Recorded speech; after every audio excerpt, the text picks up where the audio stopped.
লোটে মাছের ঝাল বা কারি আমরা প্রত্যেকটা বাঙালি কিন্তু ভীষণ পছন্দ করি, কিন্তু এই মাছগুলো ভাজতে গিয়ে ভেঙে যায়, খুবই বিপাকে পড়ে যায়। তবে আজকে আমি এই ভিডিওতে শেয়ার করলাম মাছগুলো কিভাবে ভাজলে প্রত্যেকটাই গোটা থাকবে আর কারিটাও অসাধারণ হবে, দেখলেই জিভে জল আসবে।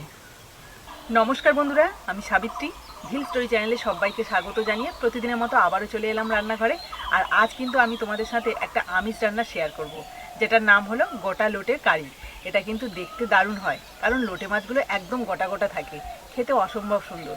তোমরা যারা লোটে মাছ পছন্দ করো তারা কিন্তু একবার হলেও আমার মতো করে বানিয়ে দেখো, আশা করি বাড়ির সবাই খুবই খুশি হবে। তো চলো শুরু থেকে শেষ অবধি ভিডিওটা দেখো।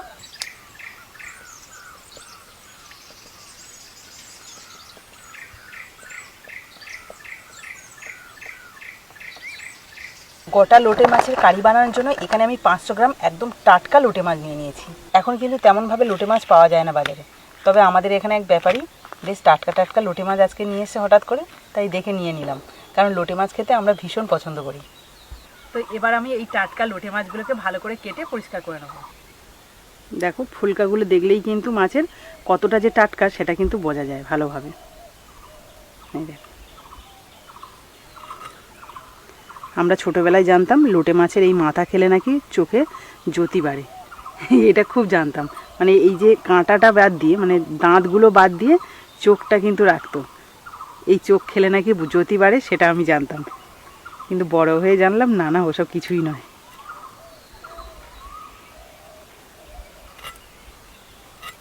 এই লোটে মাছের কিন্তু আঁশ আছে, সহজে বোঝা যায় না, বা এইভাবে যদি টানি তাও কিন্তু বোঝা যাবে না। লোটে মাছগুলো তো বেশ বড় বড় সাইজের, তো এইভাবে যদি গোটা রাখা হয় তাহলে কিন্তু কড়ার মধ্যে ধরবে না। তার থেকে 2 পিস করে দেবো, ভাজার পর অথবা রান্না করার পরেও কিন্তু একটুও ভাঙবে না। আমার রান্নার সুবিধার জন্য আমি 2 ভাগে ভাগ করে নিলাম। লোটে মাছ বেশিরভাগই বর্ষাকালেই পাওয়া যায়, কিন্তু গরমের শুরুতেই লোটে মাছ পাওয়া যাচ্ছে আমাদের পাড়ায়।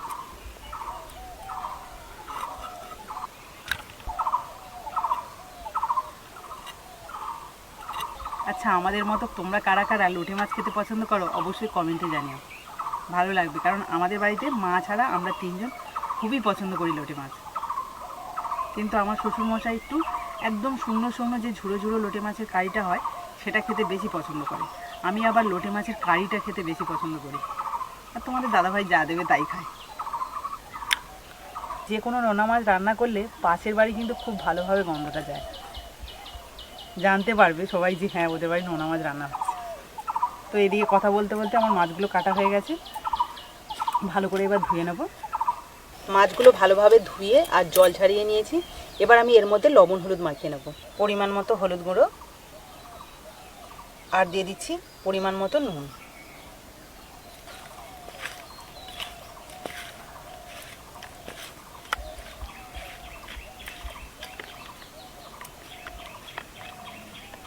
আমরা তো এই লবণ হলুদ মাখিয়ে মাছগুলো ভাজা শুরু করি, আর এতে করে কিন্তু এই লোটে মাছ ভেঙে যায়, আর তা না হলে অনেকটা সময় লাগে এই মাছ ভাজতে। কিন্তু আজকে আমি একটা অন্যরকম উপায় অবলম্বন করব, যেটাতে কিন্তু খুব সহজে এবং খুব কম সময়ের মধ্যে মাছগুলো ভাজা হয়ে যাবে এবং একটুও ভাঙবে না। তার জন্য একটা পাত্রে কিছুটা ময়দা নিচ্ছি, প্রায় 5 চামচ মতো ময়দা নিলাম। ময়দার মধ্যে দিয়ে দেবো কিছুটা পরিমাণে নুন, হলুদ গুঁড়ো আর সামান্য একটু লঙ্কার গুঁড়ো। ভালো করে মিশিয়ে নেব। প্রথমে চামচ দিয়ে একটু মেখে নিয়েছি, এবার হাত দিয়ে একটুখানি ভালো করে মাখিয়ে নিলাম। এবার এই শুকনো ময়দাটা রেডি হয়ে গেছে, আর এদিকে যে নুন হলুদ মাখিয়ে রেখেছিলাম মাছগুলো, এগুলো একটা করে নেব। এই যে ময়দাটা ভালোভাবে মাখিয়ে নেব। এক্সট্রা ময়দাটা আমি এইভাবে ঝাড়িয়ে নিচ্ছি। এই দেখো কি সুন্দর কোটিং হলো। ঠিক প্রত্যেকটা মাছের পিস কিন্তু এইভাবে আমি ময়দা কোটিং করে নেব।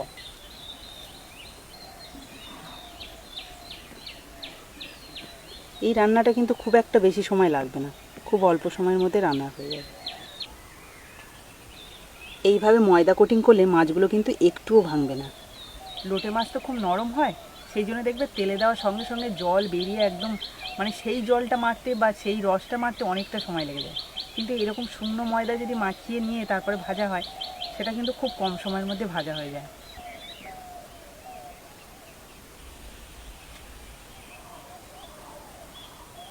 সবগুলোর মধ্যে শুকনো ময়দা কোটিং করে নিলাম। এবার মাছগুলো ভাজার জন্য উনুনটা ধরিয়ে নিই।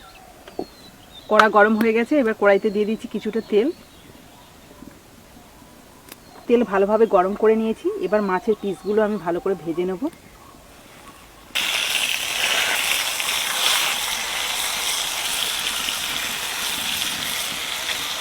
আমি কিন্তু খুব বেশি পরিমাণে তেল দিইনি, মিডিয়াম পরিমাণে তেল দিয়েছিলাম। এবার তেলটাকে এইভাবে চারিদিকে মাছে যাতে লাগে সেজন্য ঘুরিয়ে নিচ্ছি।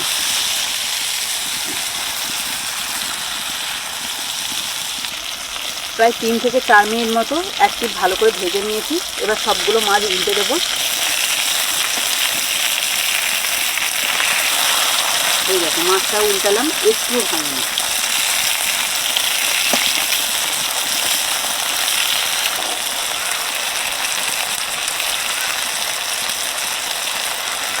প্রত্যেকটা মাছ দেখো একদম গোটা রয়েছে, আর ওপরটা কিন্তু প্রায় শক্ত মতো, মানে দেখে বুঝতেই পারবে না এগুলো লোটে মাছ। এতটা গোটা গোটা কিন্তু থাকেই না।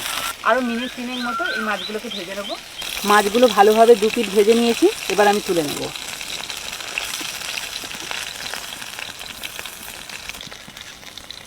খুব বেশি সময় কিন্তু লাগলো না, আর মাছগুলো দেখেছো কত সুন্দর গোটাই আছে।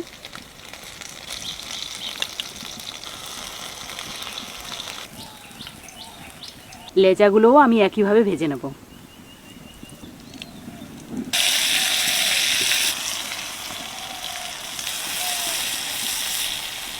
পরেরগুলোও দেখো বেশ ভালো করে ভেজে নিয়েছি, আর এর কালারটা কিন্তু বেশ সুন্দর লাগছে। আগেরগুলো কিন্তু এতটা লাল করিনি, পরেরগুলো একটু বেশি লাল করলাম।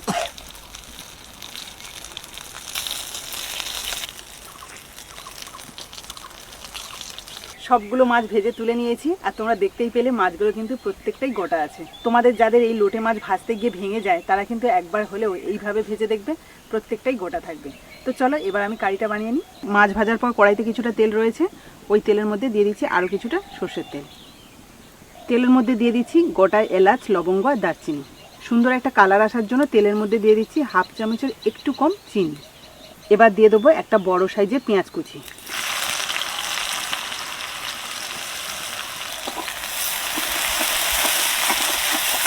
পেঁয়াজটা হালকা করে ভেজে নেব।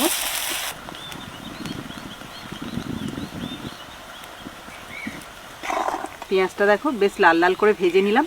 এবার দিয়ে দেবো 2টো মিডিয়াম সাইজের টমেটো কুচি। টমেটো কুচি দেওয়ার পরে কিন্তু আমি দিয়ে দিচ্ছি পরিমাণ মতো নুন। এটা দিলে টমেটোটা খুব তাড়াতাড়ি নরম হয়ে যায়। এই লোটে মাছের কারিতে কিন্তু অবশ্যই করে এরকম টমেটো কুচি দেবে, বেশি ভালো লাগে টমেটো পেস্টের থেকে। টমেটোটা প্রায় 3 থেকে 4 মিনিট মতো কষিয়ে নিয়েছি, আর ভালোভাবে গলে গেছে। কালারটা দেখো আস্তে আস্তে চেঞ্জ হয়ে যাচ্ছে। এবার আমি এর মধ্যে দিয়ে দেবো আদা রসুন পেস্ট। আদা রসুনটা দিয়েও ভালোভাবে কষিয়ে নিলাম, এতে করে আদা রসুনের কাঁচা গন্ধটা চলে গেছে। এবার বাকি যে শুকনো মশলাগুলো আছে সেগুলো দিয়ে দেবো। 1/2 চামচ হলুদ গুঁড়ো, 1/2 চামচ লঙ্কার গুঁড়ো, সুন্দর একটা কালার আসার জন্য দিয়ে দিচ্ছি 1 চামচ কাশ্মীরি লঙ্কার গুঁড়ো, 1 চামচ জিরে আর ধনে গুঁড়ো, কয়েকটা চিড়ে রাখা কাঁচা লঙ্কা, 1/2 চামচের একটু কম গরম মশলার গুঁড়ো। এবার আমি অল্প পরিমাণে জল দিয়ে সম্পূর্ণ মশলাটা ভালো করে কষে নেব। এই মশলাটাই হলো মেন, তার জন্য আমি চেষ্টা করি সবসময় মশলাটাকে ভালোভাবে কষিয়ে নেওয়া। সম্পূর্ণ মশলাটা রেডি করতে প্রায় 5 থেকে 7 মিনিট আমার সময় লেগেছে। মশলা থেকে তেলও ছেড়ে দিয়েছে, আর কালারটা দেখো কত সুন্দর এসছে। এবার আমি এর মধ্যে দিয়ে দেবো জল। আমি একটা মিডিয়াম বাটির 1 বাটি জল দিয়েছি, আর এই ঝোলটাকে প্রায় 3 থেকে 4 মিনিট মতো ফুটিয়ে নেব। আর এই মাছের কারিটা তো খুব একটা ঝোল থাকবে না, একদম মাখা মাখা থাকবে, এতে করে খেতে ভালো লাগবে। প্রায় 3 মিনিট মতো ফুটিয়ে নিয়েছি কারিটা। এবার আমি ভেজে রাখা মাছগুলো দিয়ে দেবো। এবার উপর থেকে একটু ধনেপাতা ছড়িয়ে দিচ্ছি।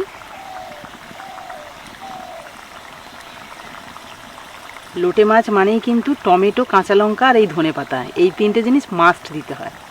বেশি নাড়াচাড়া করব না, এভাবেই আমি 2 থেকে 3 মিনিট মতো ফুটিয়ে নেব।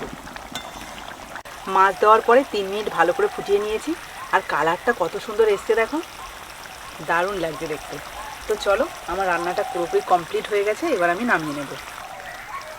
প্রত্যেকটা মাছ কিন্তু গোটা গোটাই আছে, তোমাদের একটা তুলে দেখাবো। তার আগে আমি তরকারিটা নামিয়ে নিই। গোটা লোটে মাছের কারিটা দেখো কত সুন্দর দেখতে লাগছে। আর ওপর থেকে একটুখানি দেখো গরম মশলার গুঁড়ো ছড়িয়ে দিচ্ছি, এতে করে কিন্তু আরও খেতে ভালো লাগবে।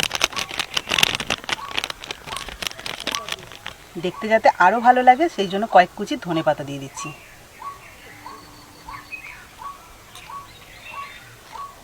গোটা লোটে মাছের কারি হয়ে গেছে, আর প্রত্যেকটা মাছ কিন্তু গোটাই আছে, দেখেই কিন্তু জিভে জল আসবে।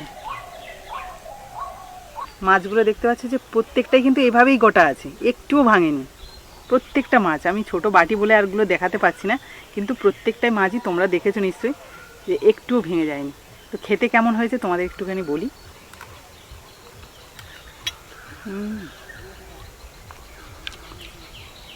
মাছটা কিন্তু দারুণ লাগছে, এমনি তো টাটকা ছিল, আর তারপরে এইভাবে রান্না করাতে এত টেস্ট হয়েছে কি বলবো। আমি রান্না করেছি বলে নয়, তোমরা একবার হলেও আমি যেভাবে রান্না করেছি এইভাবে রান্না করে দেখো, আশা করি খুবই ভালো লাগবে এবং বাড়ির প্রত্যেকেই খুবই মজা করে খাবে। তো বন্ধুরা, আজকের এই গোটা লোটে মাছের কারিটা আশা করি তোমাদেরও ভালো লেগেছে। আর ভালো লাগলে প্লিজ একটা লাইক করে দিও, আর বন্ধুদের সাথে প্রচুর প্রচুর শেয়ার করো ভিডিওটা, যাতে সবাই দেখতে পায়। তো আজকের মতো টাটা, পরের দিন আসবো আবার একটা নতুন ভিডিও নিয়ে। ততক্ষণে ভালো থেকো, সুস্থ থেকো।